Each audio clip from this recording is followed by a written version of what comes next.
আসসালামু আলাইকুম। কাপকেক বানানোর জন্য সর্বপ্রথম আমাদের কাপগুলোকে রেডি করে নিতে হবে আগে থেকেই। তো কাপকেকের জন্য আপনাদের কোনো বিটারের প্রয়োজন নাই। আপনারা হ্যান্ড উইচ দিয়েই কাপকেক তৈরি করতে পারবেন। সকল উপকরণ মেপে আগে থেকে রেডি করে রাখবেন। পরে একটা একটা করে সবগুলো উপকরণ মিশিয়ে নেবেন। আর খুব ভালোভাবে আলতোভাবে নেড়ে এগুলোকে মিশিয়ে নিতে হবে যাতে কেকগুলো একদম সফট আর খুব সুন্দর হয়।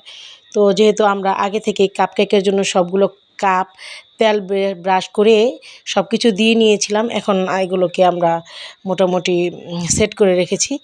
আর বাকি উপকরণগুলো অ্যাডজাস্ট করে এখানে যা যা উপকরণ দেওয়া দরকার সবগুলো উপকরণ দিয়ে তারপরে আমরা মোল্ডে দিয়ে দিব এবং আরেক দিকে আমাদের ওভেনটা প্রিহিট হচ্ছে। আর সবসময় মনে রাখবেন কেক বানানোর আগে অবশ্যই কেকটাকে 10 মিনিট বা 5 মিনিটের জন্য প্রিহিট করে নেবেন, তাহলে আপনার কেকটা অনেক সুন্দর সফট হবে।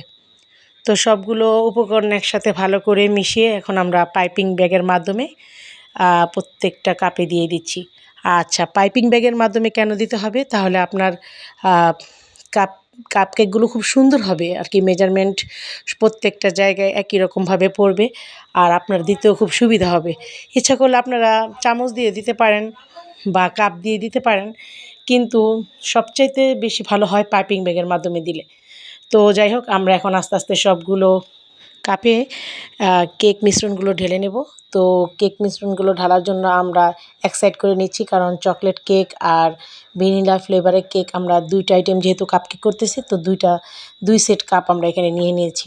তো আপনারা আপনাদের মন মতো কাপ নিয়ে নেবেন, কারণ এটা যার যার চয়েস। তো আপু এখানে 2 আইটেমের কাপকেকের জন্য 2 রকম মোল্ড রেডি করে নিয়েছে আর প্রত্যেকটার ভিতরে অবশ্যই তেল ব্রাশ করে দিয়েছে। তো তেলটা ব্রাশ করে দিলে আপনাদের এটা খুব সুন্দরভাবে সেট হয়ে থাকবে, নড়াচড়া করবে না। তো সর্বপ্রথম দিয়ে দেওয়া হচ্ছে ভ্যানিলা কাপকেক। তো ভ্যানিলা কাপকেকের জন্য এখানে গোল্ডেন মোল্ডগুলো নিয়েছে, আমার কাছে খুবই পছন্দ হয়েছে এই মোল্ডগুলো। আর আপনারা চাইলে সিলভারেও দিতে পারেন। তো সিলভারে দিলে আপনারা ওটা কি অনেক দিন ইউজ করতে পারবেন। আর যদি ওয়ান টাইম মোল্ড ইউজ করতে চান তাহলে আপনারা এইরকম গোল্ডেন মোল্ডের নিতে পারেন। তো যাই হোক, এখন আমরা সবগুলো ভ্যানিলা কাপকেকের জন্য যে ভ্যানিলা যে কেক মিশ্রণটি তৈরি করা হয়েছিল সেগুলো ঢেলে নিলাম। এখন আবার চকলেট যেই মিশ্রণটি বানানো হয়েছে সেই চকলেট মিশ্রণগুলো আমরা আস্তে আস্তে ঢেলে নিচ্ছি। এগুলো আগে থেকেই রেডি করে রাখবেন। আর ওইদিকে ওভেনটা প্রিহিট হয়ে যাচ্ছে, ওভেনে দিয়ে দিলে আপনাদের 15 থেকে 20 মিনিট লাগবে কাপকেকগুলো হতে। তো সবগুলো কাপকেক আমরা রেডি করে দিয়ে দেব ওভেনের ভিতরে।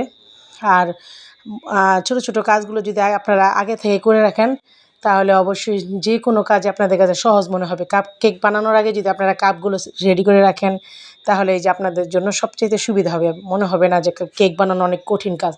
অনেকেই বলে না যে কেক বানানো অনেক কঠিন কাজ, কেন বলে জানেন? আগে থেকে তাদের সব কিছু গোছানো থাকে না, হুটহাট করে কেক বানাতে যায়, এটা লাগে সেটা লাগে, তখন তাদের মাথা গরম হয়ে যায় আর বলে কি কেক এত কঠিন একটা বিষয় যা আমাদের মাথায় ঢোকে না।